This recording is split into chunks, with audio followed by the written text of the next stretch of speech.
శ్రీ కనకదుర్గ జ్యోతిష్యాలయం ప్రేమ సమస్యలు, స్త్రీ పురుష వశీకరణ, ఆరోగ్య సమస్యలు, భార్యాభర్తల మధ్య సమస్యలు, విద్య, ఉద్యోగం, వ్యాపారం, గ్రహ సమస్యలు, బాలగ్రహం, పీడకలలు, పెళ్లి, సంతాన సమస్యలు, ఎటువంటి సమస్యలకైనా 100% పరిష్కారం చూపబడును. దూర ప్రాంతాల వారికి ఫోన్ ద్వారా పరిష్కారం చెప్పబడును. గురూజీ రామరాజు. Cell number 9000442025. పూర్వజన్మ పుణ్యఫలమే మకర రాశి వారికి ఊహించని రూపంలో సాక్షాత్తు ఆ పరమేశ్వరుడే వీరిని అనుగ్రహించబోతున్నాడు. కేవలం ఒకే ఒక్క అభిషేకం మకర రాశి వారి జీవితాన్నే మార్చేస్తుంది. వీరికి ఉన్నటువంటి దోషాలు, శాపాలు అన్నీ కూడా నశించిపోతాయి. అయితే మకర రాశి వారు చేయవలసిన అభిషేకం ఏమిటి? ఈ అభిషేకం ద్వారా వీరు జీవితంలో ఎటువంటి ఫలితాలని పొందబోతున్నారు? అలాగే వీరి జీవితంలో ఆశించిన ఫలితాలను పొందడానికి చేయవలసిన దేవతారాధనతో పాటుగా పాటించవలసిన పరిహారాల గురించి ఈ వీడియోలో వివరంగా తెలుసుకుందాం. కానీ అంతకంటే ముందుగా మీరు గనక మన ఛానల్ని సబ్స్క్రైబ్ చేసుకోకపోతే వెంటనే సబ్స్క్రైబ్ చేసుకుని పక్కనే ఉన్న బెల్ ఐకాన్ నొక్కి ఆల్ సెలెక్ట్ చేసుకుంటే మేము ఇలాంటి వీడియోస్ అప్లోడ్ చేయగానే ముందుగా మీకు నోటిఫికేషన్ వస్తుంది. ఈ రాశి వారిని సాక్షాత్తు ఆ పరమేశ్వరుడే రక్షించబోతున్నాడు. ఈ రాశి వారు ఎవరైతే జీవితంలో అనేక సమస్యలతో ఇబ్బందులు పడుతూ ఉన్నారో, అలాగే కొన్ని శాపాల కారణంగా బాధలు అనుభవిస్తూ జీవితాన్ని భారంగా గడుపుతూ ఉన్నారో అటువంటి వారికి ఊహించని రూపంలో వారి సమస్యలకు పరిష్కారం లభించబోతోంది. ఈ రాశి వారు కేవలం ఒకే ఒక్క అభిషేకంతో వీరి జీవితంలో ఉన్నటువంటి కష్టాలు, బాధల నుండి విముక్తి పొందవచ్చు. అయితే వీరు చేయవలసిన అభిషేకం ఏమిటి, అలాగే ఈ అభిషేకాన్ని వీరు ఎలా నిర్వహించాలి అనేటువంటి విషయాల గురించి తెలుసుకుందాం. ఈ రాశి వారు చాలా మొండితనం కలిగి ఉంటారు. అలాగే వీరు దూకుడు స్వభావం కలిగి ఉంటారు. అంతేకాకుండా వీరికి కోపం ఎక్కువగా ఉంటుంది. అలాగే ఎవరూ సాధించని పనులను కూడా వీరు సులభంగా సాధించడం వల్ల వీరికి గర్వం అనేది ఎక్కువగా ఉంటుంది. అంతేకాకుండా వీరు ఎంతో ధైర్యంగా ఉంటారు. అలాగే వీరికి కుటుంబం పట్ల, జీవిత భాగస్వామి పట్ల ప్రేమను కలిగి ఉంటారు. అయితే వైవాహిక జీవితంలో చిన్న చిన్న విషయాల్లో ఇబ్బందులు ఎదుర్కొంటారు. వీరు కుటుంబ సభ్యుల యొక్క అవసరాలు తీర్చడానికి నిరంతరం కృషి చేస్తూ ఉంటారు. అలాగే చాలా విషయాల్లో వీళ్ళు ముక్కుసూటిగా ఉంటారు. మనసులో ఏమనిపిస్తే అది ధైర్యంగా, నిర్భయంగా చెప్పేస్తారు. అలాగే వీరికి నాయకత్వం వహించడం అంటే చాలా ఇష్టం. రాజకీయం, సాంకేతిక విద్య వంటి వాటిపై ఆసక్తిని చూపుతారు. ముఖ్యంగా ఈ రాశి వారు వీరి యొక్క స్వభావం వల్ల కొన్ని సందర్భాల్లో సమస్యలను కొని తెచ్చుకుంటారు.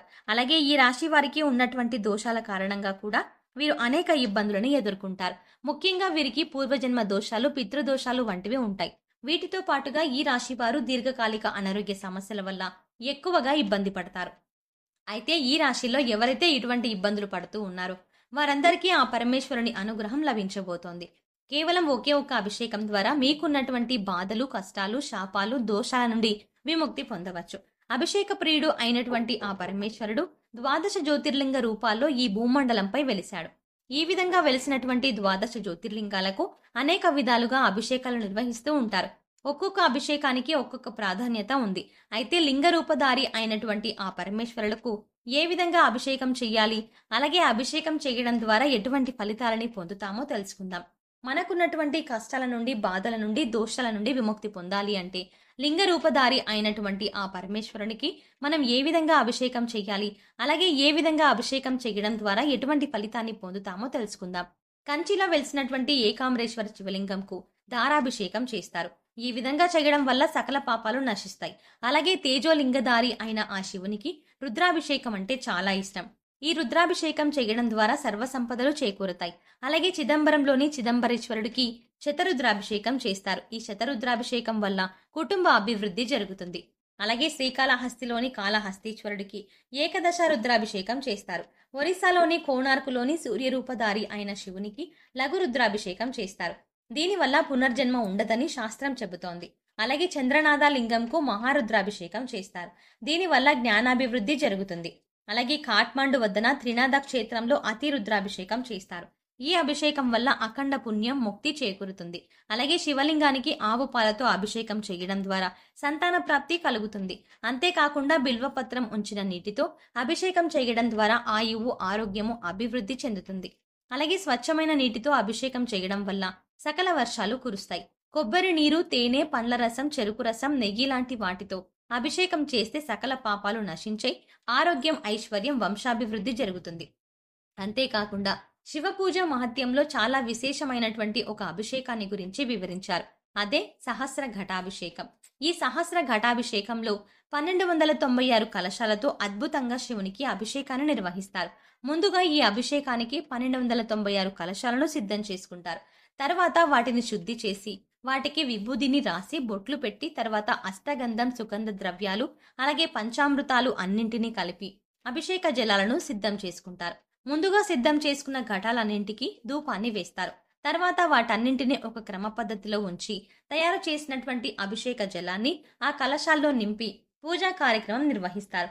ఆ తర్వాత ఆ 1296 కలశాలతో లింగరూపధారి అయిన ఆ పరమేశ్వరునికి అభిషేకం చేస్తారు.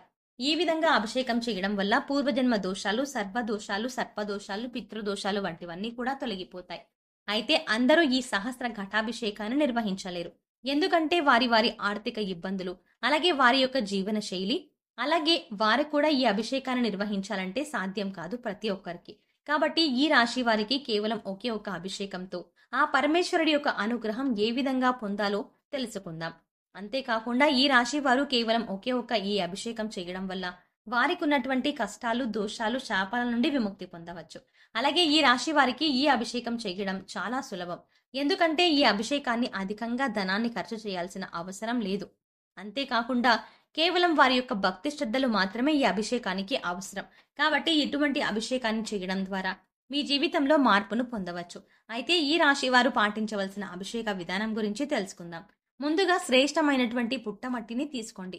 తర్వాత శ్రీగంధం చెక్కను తీసుకొని దాన్ని నూరి గంధాన్ని తీయండి. తర్వాత ముందుగా తీసుకున్నటువంటి పుట్టమట్టిలో ఈ శ్రీగంధంని కలపండి. ఈ విధంగా కలిపి ఆ పుట్టమట్టిలో ఒక శివలింగాకృతిని తయారు చేయండి. ఈ విధంగా తయారు చేసినటువంటి శివలింగానికి చందనం, సుగంధ ద్రవ్యాలు, కస్తూరి, అలాగే గంగాజలము, పంచామృతాలతో మీకు వీలైనటువంటి వాటితో 20 రోజుల పాటు అభిషేకాన్ని ప్రతిరోజు నిర్వహించండి. అలాగే శివలింగం దగ్గర ప్రతిరోజు బిల్వదళాన్ని ఉంచండి. ఈ విధంగా 20 రోజుల పాటు అభిషేకం చేయడం ద్వారా ఈ రాశి వారి జీవితమే మారిపోతుంది. వీరికి ఉన్నటువంటి శాపాలు, దోషాలు అన్నీ కూడా తొలగిపోతాయి. అంతేకాకుండా ఈ విధంగా తయారు చేసినటువంటి శివలింగాన్ని గుండెల దగ్గరగా పెట్టుకుని ఓం నమ శివాయ, ఓం నమ శివాయ అని 108 సార్లు జపించడం ద్వారా వీరికి ఉన్నటువంటి అనారోగ్య సమస్యలన్నీ కూడా తీరిపోతాయి. అలాగే ఈ రాశి వారి జీవితంలో ఆశించిన ఫలితాలను పొందడానికి పాటించవలసిన పరిహారం గురించి తెలుసుకుందాం. ఈ రాశి వారు సూర్యుని అనుగ్రహం కొరకు సూర్య బీజ మంత్రాన్ని ప్రతినిత్యం జపించాలి. అలాగే వీధి శునకాలకు ఆహారాన్ని అందించాలి. అంతేకాకుండా నలుపు, తెలుపు రంగులో ఉన్న కంబలిని దానం చేయాలి. ఉలవలతో చేసిన ఆహార పదార్థాలు పేదలకు పంచాలి. ఉలవలను నీటిలో నానబెట్టి గోవులకు తినిపించాలి. అలాగే మంగళవారం నాడు ఉపవాస నియమాన్ని పాటించడం, సుబ్రహ్మణ్య స్వామి దర్శనాన్ని చేసుకోవడం శుభ ఫలితాన్ని ఇస్తుంది. సో చూసారు కదండి, కేవలం ఒకే ఒక అభిషేకం ఈ రాశి వారి జీవితాన్ని ఏ విధంగా మార్చేస్తుంది, అలాగే ఈ అభిషేకం ద్వారా వీరికి ఉన్నటువంటి శాపాలు, దోషాలు ఏ విధంగా నశించిపోతాయి వంటి విషయాల గురించి ఈ వీడియోలో వివరంగా తెలుసుకున్నాం కదా. ఈ వీడియో మీకు నచ్చినట్టయితే లైక్ చేయండి. మీ ఫ్రెండ్స్ అండ్ ఫ్యామిలీ మెంబర్స్ లో ఎవరైనా మకర రాశి వారు ఉంటే వారితో ఈ వీడియోని షేర్ చేసుకోవడం మర్చిపోకండి. ఇప్పటి వరకు మీరు గనక మన ఛానల్ని ఇంకా సబ్స్క్రైబ్ చేసుకోకపోతే వెంటనే సబ్స్క్రైబ్ చేసుకోండి. అంతేకాకుండా సబ్స్క్రైబ్ చేసుకోగానే పక్కనే ఉన్న బెల్ ఐకాన్ని క్లిక్ చేయండి. అందులో ఆల్ అప్డేట్స్ అని క్లిక్ చేస్తే మేం చేసే ప్రతి వీడియో అప్డేట్ మీ మొబైల్కి నోటిఫికేషన్గా ముందుగా మీకే వస్తుంది. మరో చక్కటి వీడియోతో మళ్ళీ కలుద్దామండి.